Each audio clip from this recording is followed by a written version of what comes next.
এশার নামাজের পরে মাত্র 7 বার একটি দোয়া পড়ুন, আল্লাহ তাআলা আপনার মনের সকল আশা পূরণ করবেন। এটা আমার কথা নয়, নবীজি সাল্লাল্লাহু আলাইহি ওয়াসাল্লাম আমাদেরকে শিক্ষা দিয়েছেন।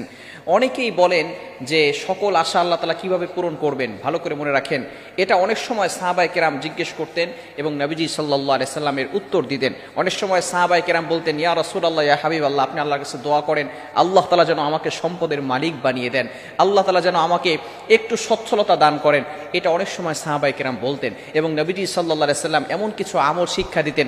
অনেক সময় অনেক সাহাবী বলতেন, ইয়া রাসূলুল্লাহ, আমি পেরেশানি তো আছি, আমার মাথার উপরে ঋণের বোঝা, ইয়া রাসূলুল্লাহ আপনি একটু দোয়া করে দেন, অথবা আপনি এমন কিছু আমল আমাদেরকে শিক্ষা দিয়ে দেন যার কারণে আমি আল্লাহ তাআলা এমন কিছু আমাকে বরকত দান করেন যার কারণে আমি পেরেশানিত হতে মুক্ত থাকতে পারি এবং ঋণের বোঝা থেকে দূরে থাকতে পারি। এভাবে রাসূলুল্লাহ সাল্লাল্লাহু আলাইহি ওয়াসাল্লাম বিভিন্ন সময় কিছু আমল আমাদেরকে বলে দিতেন।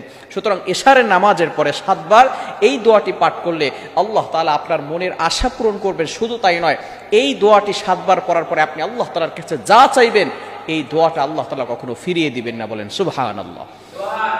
এজন্য অবশ্যই আমরা এই দোয়াটা পড়ার চেষ্টা করব। নবীজি সাল্লাল্লাহু আলাইহি ওয়াসাল্লাম সকাল সন্ধ্যার কিছু আমল করতেন। ফজরের নামাজের পরে আমল করতেন, মাগরিবের নামাজের পরে আমল করতেন, ইশারের নামাজের পরেও তিনি আমল করতেন। সুতরাং ইশারের নামাজের পরে আমরাও এই আমলটা 7 বার করে পড়া আজকে থেকে শুরু করে দিব। নবীজি সাল্লাল্লাহু আলাইহি সাল্লাম বলে দিয়েছেন, দোয়াটি হচ্ছে আল্লাহুম্মা ইন্নী আসআলুকা বিআন্নী আশহাদু আন্নাকা আনতাল্লাহ লা ইলাহা ইল্লা আনতা আহাদুস সামাদ আল্লাযী লাম ইয়ালিদ ওয়া লাম ইউলাদ ওয়া লাম ইয়াকুল লাহু কুফুয়ান আহাদ। এখানে আমরা সূরা ইখলাস পাঠ করি, সূরা ইখলাসের শেষের কিছু অংশ এখানে অ্যাড করে দেওয়া হয়েছে। এখানে আল্লাহ তাআলার শেষের দিক দিয়ে আল্লাহ তাআলার প্রশংসা করা হয়েছে, অর্থাৎ আল্লাহ তাআলার কাছে কিছু চাওয়ার পরে অথবা শুরুর দিক দিয়ে যদি আল্লাহ তাআলার প্রশংসা করা হয়, আল্লাহ তাআলা ওই বান্দার প্রতি স্যাটিসফাই হয়ে যান, আল্লাহ তাআলা ওই বান্দার প্রতি খুশি হয়ে যান। আমরা প্রতিনিয়ত যে কাজগুলো করছি আল্লাহ তাআলাকে স্যাটিসফাই করার জন্য করছি, আল্লাহ তাআলাকে সন্তুষ্ট করার জন্য করছি। আমরা নামাজ পড়ছি আল্লাহকে স্যাটিসফাই করার জন্য, আমরা কোরবানি করছি আল্লাহ তাআলাকে সন্তুষ্ট করার জন্য। এটা আল্লাহ তাআলা পবিত্র কুরআনুল কারীমের ভিতরে নিজেই বলে দিয়েছেন, ইন্না সালাতা তানহা আনিল ফাহশাই ওয়াল মুনকার, ইন্না সালাতি ওয়া নুসুকি ওয়া মাহইয়ায়া ওয়া মামাতি লিল্লাহি রাব্বিল আলামিন। My prayer, my sacrifices, my life, my death, always for Allah. আমার নামাজ, আমার কোরবানি, আমার যত কিছু আছে, আমার জীবন মরণ সব কিছু একমাত্র আল্লাহর জন্য। আমরা সবসময় আল্লাহ তাআলাকে সন্তুষ্ট করার জন্য কাজ করতে চাই।